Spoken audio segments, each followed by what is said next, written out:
வாப்பாவுக்கு கொடுப்பதை விட நாம சம்பாதிச்சதற்கு பிறகு நான் திறமையானவன், நீங்க ஒன்றுக்கும் உதவாதவர், நீங்கள் இத்தனை ஆண்டு காலம் ஒரு ஏமாளி, இத்தனை ஆண்டு காலம் ஒன்றுக்கும் உதவாத ஒரு உதவாக்கரை என்பதாக நம்முடைய பார்வையில் நம்முடைய தந்தையை பார்ப்பது இருக்கிறது அல்லவா?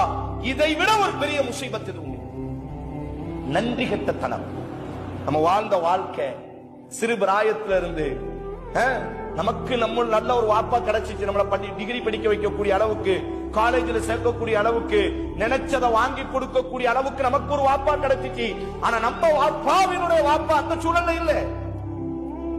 சாதாரணமா என்ன செய்யறோம்? மகன் 1 லட்சம் சம்பாதிப்பார், மகன் வாப்பாட்ட சொல்வார், மாசம் உங்களுக்கு 2000 ரூபாய் நான் தந்துடுறேன்,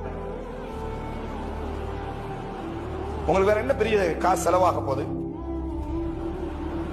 அன்பு சகோதரர்கள், தந்தையாக ஒரு நாள் நாம் உணர்வோம், நம்ம தந்தைக்கு அந்த 2000 ரூபாயும் வேண்டாம். ஒரு தந்தை என்ன எதிர்பார்ப்பார் தெரியுமா? நம்முடைய மகன் இன்னும் நம்மைத்தான் உயர்வாக உலகத்தில் நினைத்துக் கொண்டிருக்கிறான் என்பதை மட்டும்